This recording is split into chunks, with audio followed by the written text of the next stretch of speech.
আবার চলে এসেছি তোমাদের জন্য একটি ছোট ইতিহাসের বিষয় নিয়ে, যেটি হচ্ছে সহজভাবে বোঝানোর চেষ্টা করবো তোমাদের সামনে তুলে ধরার চেষ্টা করবো। কারণ অনেকেরই তোমরা জানো না, হয়তো সালকে তোমরা হয় এতটাই কঠিন ভাবো যে ইতিহাস পড়তে তোমার বিরক্ত খেয়ে যাও। অনেকে ইতিহাস পড়ে ছেড়ে দাও সেজন্য, একমাত্র সালের জন্য।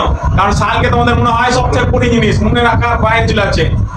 মনে হচ্ছে স্যার আমি অঙ্কই পারছি না, স্যার অঙ্কের হিসাব পত্র পারছি না, আর সাল তো দূরের কথা মনে রাখার কথা। কিভাবে এগুলো মনে রাখবো স্যার? আবার খ্রিস্টাব্দ, খ্রিস্টপূর্বাব্দ, তারপরে শতক, শতাব্দী, কত রকম স্যার ইতিহাস পড়তে সাল পাচ্ছি। এগুলো কিভাবে স্যার মনে রাখবো, বা কিভাবে এগুলো জানবো, বা এটা কি অ্যাকচুয়ালি সালে কিভাবে গণনা হয়? যেন আমরা গুনেছি ধরো 1 2 3 4 করেছি ছোটবেলায়, ঠিক আছে। কিন্তু ইতিহাসে দেখা যাচ্ছে স্যার যে সাল উল্টে দাঁড়িয়ে চলছে, কখনো কোনো সিধে দাঁড়িয়ে চলছে।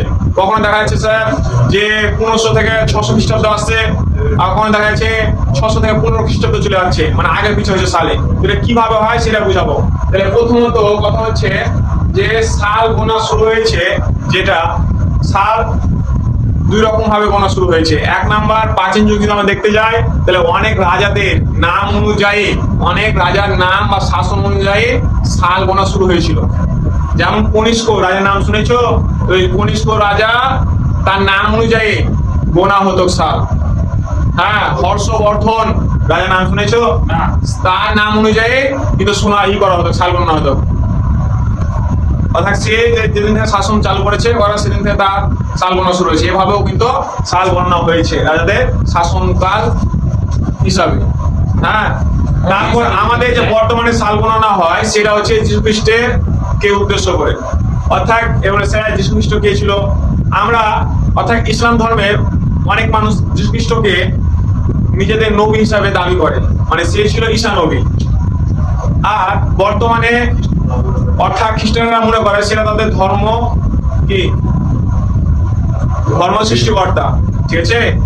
ঈশ্বরের অনেকে পুত্র বলে যীশু খ্রিস্টকে, ঠিক আছে।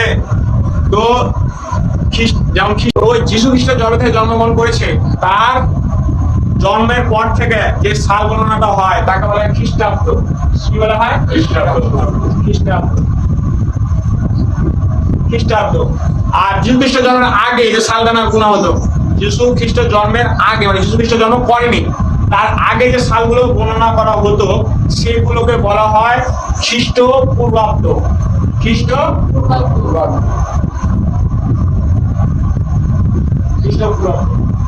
তাহলে আমরা জানি পূর্ব মানে কি? পূর্ব মানে সবসময় কি আমরা জানবো? আগে। আগে মানে তোমার অতীতে যে ঘটনাগুলো ঘটে গেছে সেটা হচ্ছে পূর্ব। ঘটে না তো পূর্ব যুগের কাহিনী বলবে, একটা রাজা ছিল তার পূর্বে ঘটেছিল, ঠিক আছে। তাহলে পূর্ব মানে আগে, ঠিক আছে।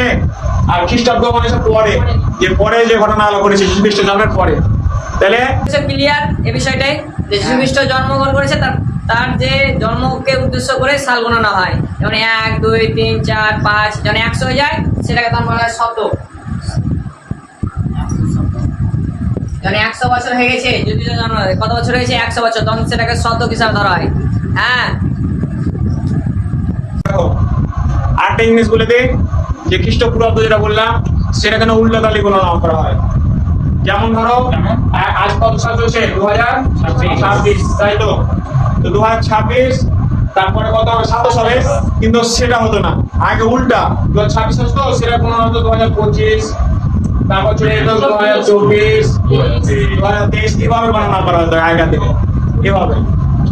স্যার এ তো আপনি কি বললেন, আগে মানুষকে উল্টা চলতো, যে উল্টা সাল গণনা করতো? আরে না, উল্টা চলতো না ঠিকই, কিন্তু আগেকার মানুষ এভাবে তাদের গণনা পদ্ধতি ছিল, ঠিক আছে। এই হচ্ছে মানে নিয়ম, ইতিহাসে সালকে মনে রাখার নিয়ম, এভাবে মনে রাখতে হবে। যে কিভাবে মনে রাখবা?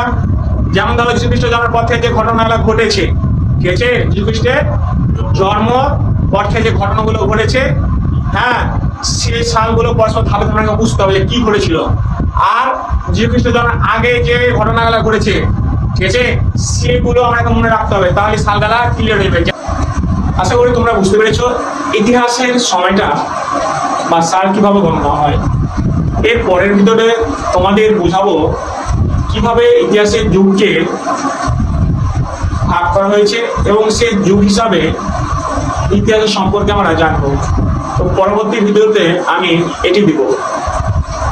আর আমি দুঃখিত যে আমার এই মোবাইলের ক্যামেরাটি অত্যন্ত খারাপ। আশা রাখছি তোমাদের ভালোবাসায় ভবিষ্যতে বা কিছুদিনের মধ্যে